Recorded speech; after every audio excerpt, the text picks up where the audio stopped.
இப்போது நம்ம காற்றாற்றலை மின்னாற்றலை எப்படி மாற்றுறதுங்கிறத பார்ப்போம்.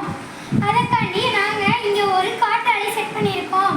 இந்த காற்றாலையை காற்றாற்றல் படும் பொழுது இந்த சக்கரங்கள் மூன்றும் சுற்றி இந்த காற்றாற்றலை மின்னாற்றலை நமக்கு மாற்றி தருது.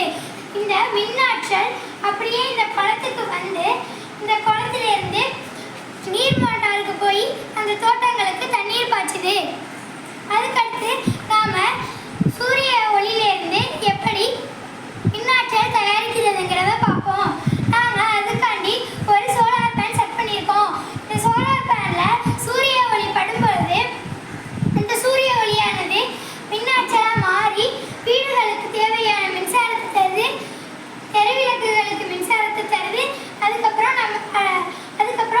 நம்ம மின் மோட்டார்களை வச்சு தண்ணியும் இறைச்சிக்கலாம்.